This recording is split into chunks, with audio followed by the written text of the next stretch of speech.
Hi, so this is a bit of unfamiliar territory for me, and probably for you guys as well that have watched my channel before. I'm not usually a world record player, and the last time I actually showed you guys any gameplay from Vanguard, I was only able to reach round 25, and that was on launch day. At that point, I was really struggling, and I just couldn't figure out how to really break through the high rounds because the super sprinter zombies were just insanely difficult, but through accumulated community knowledge and my own testing, I was able to put together a round 189 crash on Anfang. This is only 4 rounds away from the overall world record, but this is the flawless world record because I had 0 downs all game and everyone else had at least 1. The only reason that this isn't the overall world record though is because one objective later on is really bugged and the only few people that have made it this far either crashed at the exact point I did or they crashed a few rounds later. And on top of just showing you the high round footage, I'll also be explaining the strategies that I and other people are using to reach high rounds since, like I said, I know a lot of you guys are really struggling to even get to round 20.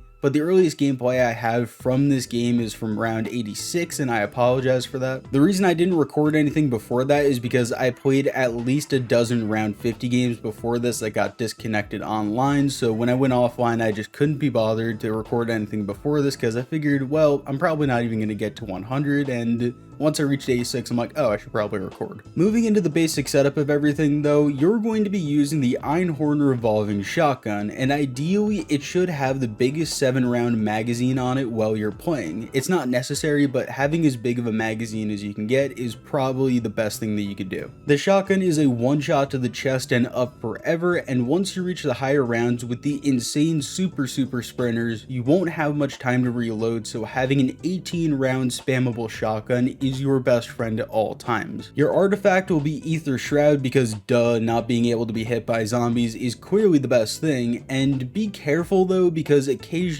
it does glitch and a few zombies will ignore it. One of my games ended because of that like a few days ago. And tactical grenades are going to be very important. You're going to want monkey bombs because they're the best thing to ever exist in this game, and also the gammon bomb grenades are amazing as well. Both of those can kill zombies forever and are essential to the strategy later on. I can't stress that enough, they are very important. The best covenants are going to be Motherload, which gives you a really high chance of getting equipment back when they're thrown. This is super handy because equipment means monkeys and it will save you a lot of salvage throughout your game. I've legit thrown 5 monkey bombs and it hasn't taken a single one from my inventory. That's how good Motherload is. Your other 2 covenants are a bit more up to you though. I personally ran Unholy Ground, which gives you a huge damage buff when you're standing still, but others have used Dead Accurate, which is a damage buff when hitting consecutive shots on a zombie. Lastly is Death Blow, because when it's legendary it will give you back 2 rounds directly into your magazine for a critical kill, aka a headshot.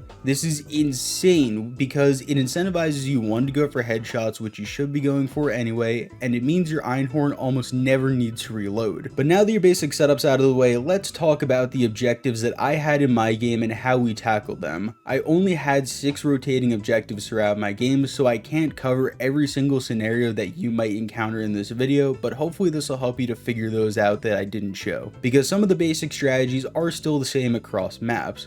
Oh, also for some reason the round 100 to 110 is glitched and it doesn't show you the second digit. It does appear again on round 110, but that's still funny how the round counter in these games is always broken at launch. Let's begin with the harvester inside of the theater. This one's really quite easy. You stand on top of the boxes that I'm on and you shoot zombies as they jump up onto them. Collect the runes without jumping off, and then once you have all 5 of them, jump across to the ledge and deposit them without needing to throw a monkey. Once all those are done, just jump back to the box and continue to do the same thing until you're full of runes again. Once you have them all, throw a monkey and deposit 4 of the runes into the pillar. After the monkey explodes, then deposit the last rune. This will delay the spawns from the zombies a little bit, and it has a really good chance to drop 3 or more runes for your last area. If you get 5 of them, then just throw another monkey right away to deposit them quickly, and if not, then just go right back in the boxes until you're full, then throw a monkey. Like I said, it's quite easy once you have a really good strategy figured out. I've seen people struggle on this one, but it's quite simple once you just know how to get on the boxes and how to move around and throw your monkeys. Our second objective is the main street transmit, and it's fairly self-explanatory. Just take it a little slow and kill all of the zombies you need to while never really letting them get behind you. Zombies being behind you is a straight up death sentence in this game. The good thing is though that the zombies also have somewhat predictable spawns, so after about 20 or 30 times doing this one, you'll have them down pretty well.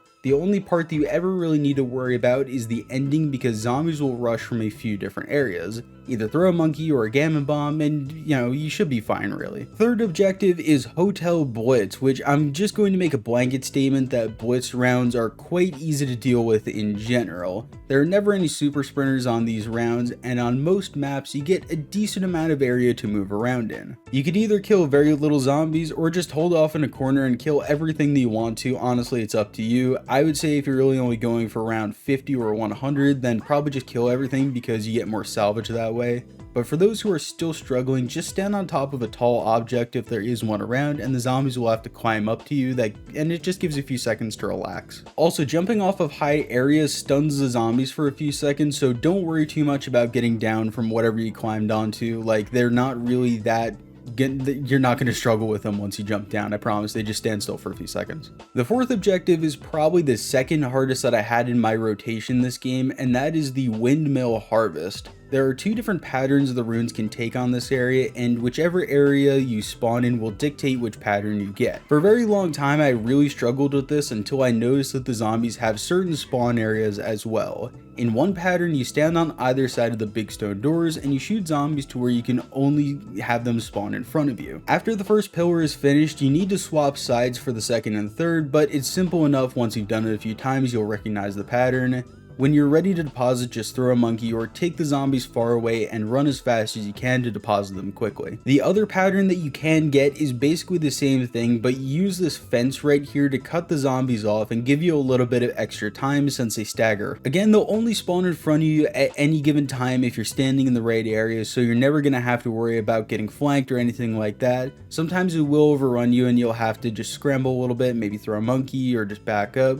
But don't worry about it, just keep calm. Fifth objective is probably the hardest one in my set of objectives, and that is the Shinonuma Transmit. Again, you have two possible routes and you need to be prepared going into it at high rounds. Make absolutely certain that you have monkey bombs, gammon bombs, and the Aether Shroud ready. Once again, this is about pattern recognition, where once the floating head passes certain markers on the map, the zombies will stop spawning in one area and begin spawning in another. Hitting your shots is absolutely necessary because even the smallest mistakes means that a super sprinter will hit you multiple times and could down you very quickly. If you do happen to get into trouble, just use your Aether Shroud and immediately prime a monkey to throw. Don't be shy about using your equipment because your Motherlode Covenant should give it back to you a good amount of the time. The monkey could also be a ground drop, and also just because downing after round 40 is almost a guaranteed game over. Also, without armor, you're a 2-hit death and the zombies can kill you before your brain even registers getting slapped. It happened to me a lot, but yeah, just use your equipment when necessary, keep zombies in front of you, and hit your shots as best as you can. Our last objective is Apartments Blitz, which is basically the same as the Hotel Blitz, where you don't need to worry a lot because of the slower zombies, but don't underestimate this one.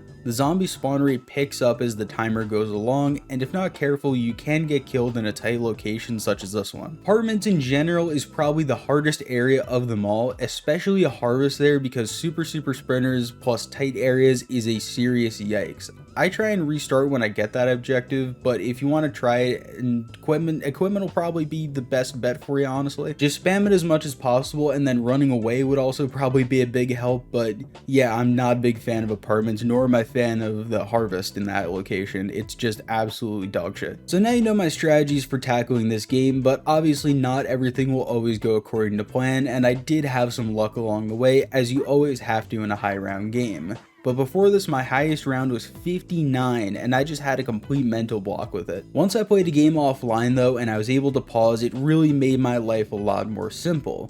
What's also funny is that I wasn't even aware that I was close to the world record until round 160, and then I kind of shat my pants a little bit. I had spent probably 15 hours on and off yesterday playing this game and was able to just relax the entire time, but after waking up this morning to the news that I was a nervous wreck finding out I was close to the world record. And my anxiety was also doubled because the MC Zombie Slayer and I were both playing high round games at the same time, and he overtook me while I was asleep. It wasn't a race so much, I will say, but I didn't want to lose to him, obviously. So that just added to the stress, and that's when my girlfriend told me that apparently the handful of people that have been this high have all been crashing on exactly the same objective.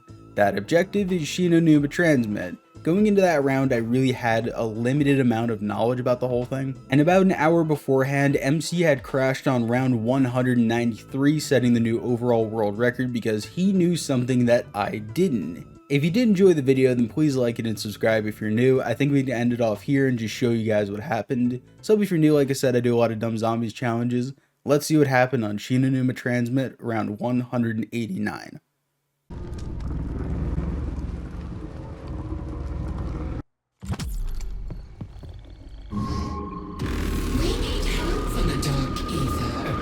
Ensure the ordnance and